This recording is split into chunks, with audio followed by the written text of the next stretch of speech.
បាទសូមអនុញ្ញាតគោរពជំរាបសួរបងប្រុសបងស្រីដែលស្រឡាញ់ចូលចិត្តវិស័យកសិកម្មបាទខ្ញុំហាឆនម្ចាស់កសិដ្ឋាន400សូមធ្វើវីដេអូចែកម្លែកជូនអំពីប្រភេទពូជខ្យងបឺគឺជាប្រភេទពូជដែលខ្យងដែលមានសាច់ល្មៀត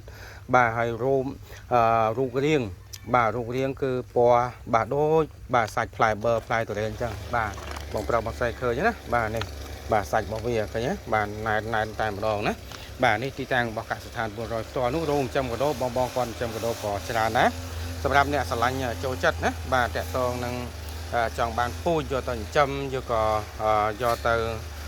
សម្រាប់ហូបអីសាកហូប3គីឡូ5គីឡូអាចនឹកដល់កសិដ្ឋាន400បានផ្ញើគ្រប់25ខែក្រុងណា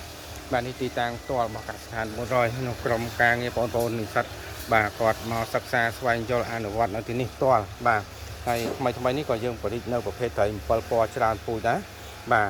បាទបងប្រុសបងស្រីឃើញណាបាទនេះគឺជាបាទកសិដ្ឋានបាទផ្ទាល់តែម្ដងធ្វើផ្ទាល់អនុវត្តផ្ទាល់រៀនទ្រឹស្ដីរៀនអនុវត្តហើយជាពិសេសគឺរៀនពេញខ្ចប់ផ្ញើអីវ៉ាន់25ខែក្រុងជូនបងប្រុសបងស្រី